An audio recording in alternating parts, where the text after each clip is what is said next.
Morning, Trainiacs. This is fun. Just as I'm starting to feel healthier and fitness is actually starting to come back and feel like I can train again, I gotta go to the hospital.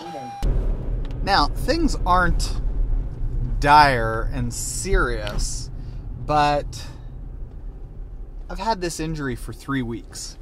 3 weeks is, that's my time where I say, you know what, if it hasn't fixed itself within 3 weeks, it's time to bring in some professionals, the heavy hitters. So I've got to don this super stylish accessory that everyone seems to be into in 2020 and go play the waiting game. I'll explain, of course.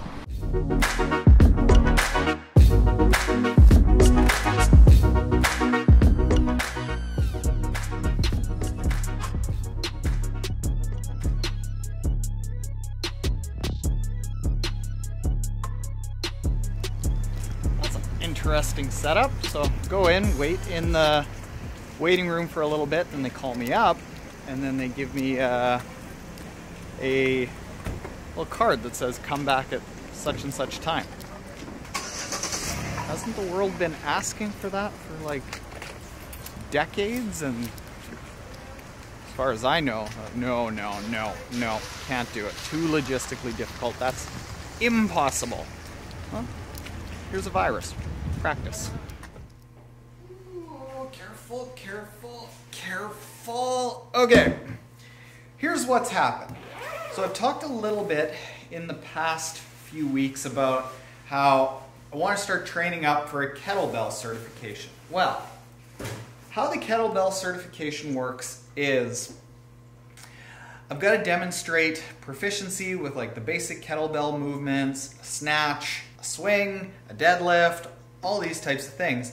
And then with a certain amount of weight based off of how much I weigh, I have to perform 100 kettlebell snatches like this within 5 minutes. Like, it's tough.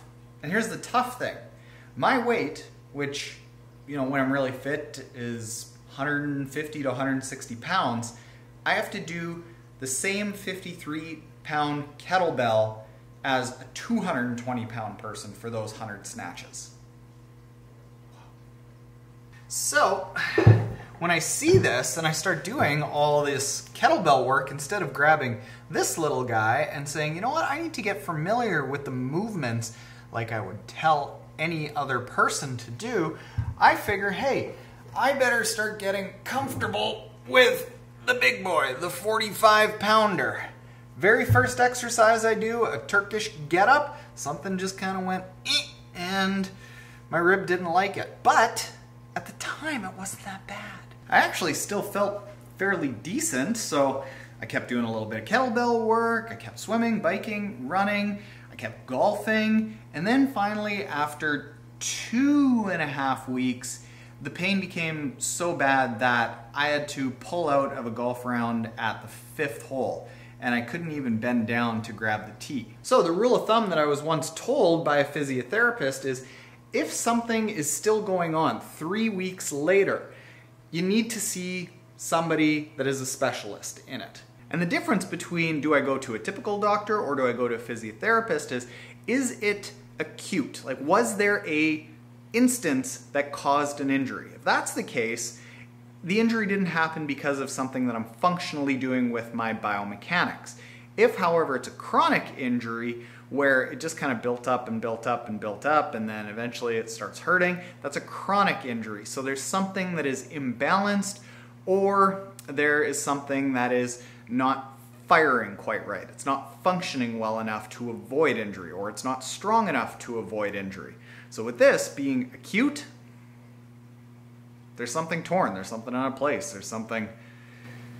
I really just kind of feel dumb about this. But this serves a purpose. This serves a purpose. Anyway, I gotta go back there in 2.5 hours.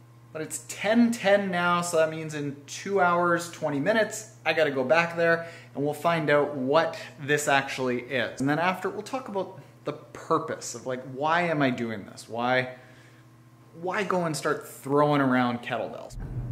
So, 12:25, 5 minutes early, and we are back. Unless you're 5 minutes early, you're late. So the deal is that I come here now, I wait in the car, and then I wait for them to call me. It's a pretty good system. I know that I got all snarky earlier, but I recognize that healthcare is a hard thing to manage, and thank you to everyone out there who is serving and getting us through this. It's actually pretty cool that I can just wait in here and been home for the last 2.5 hours. Duolingo Spanish.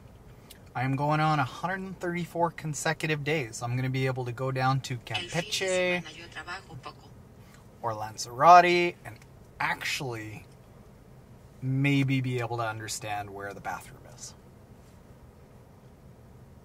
El fin de semana yo trabajo poco.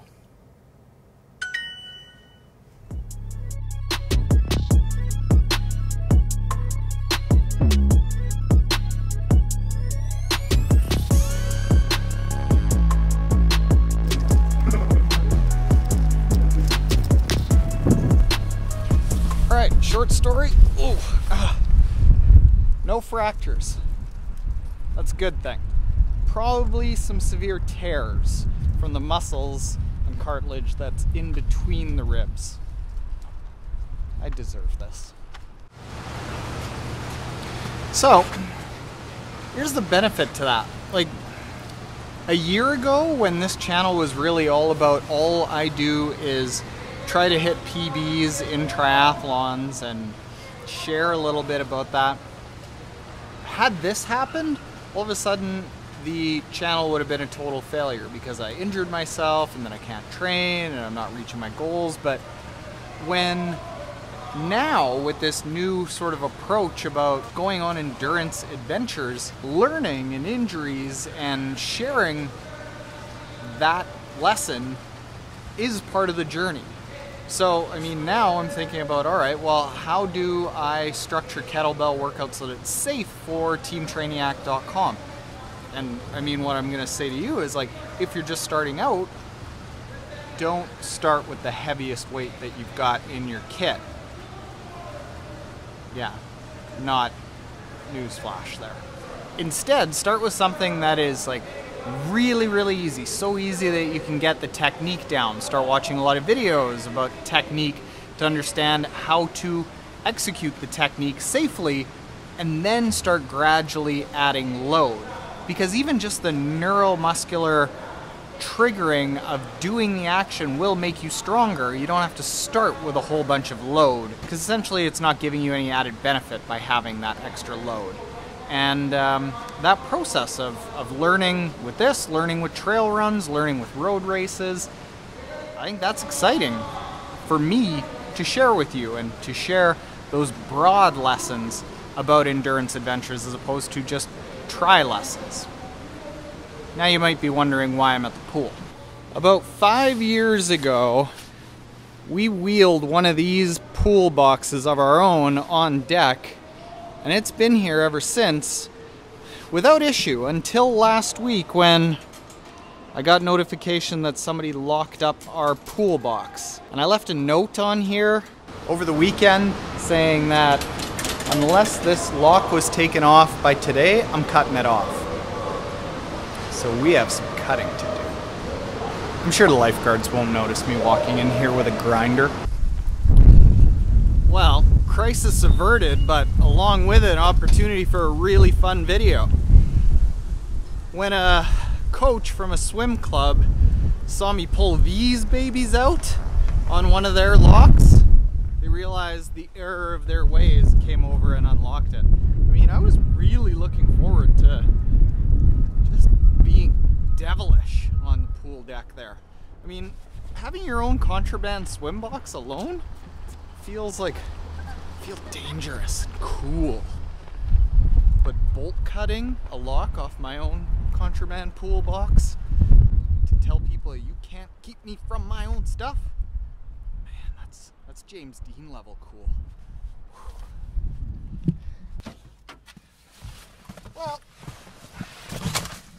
that's about it for the day. My exercise amounts to taking the dogs for a walk in the morning and a little bit of rest. So that's what's up. If you aren't already subscribed and you want to follow along with the follies of Triathlon Taren, hit the subscribe button below. Cracked ribs, it just takes so long. Later, Trainiacs.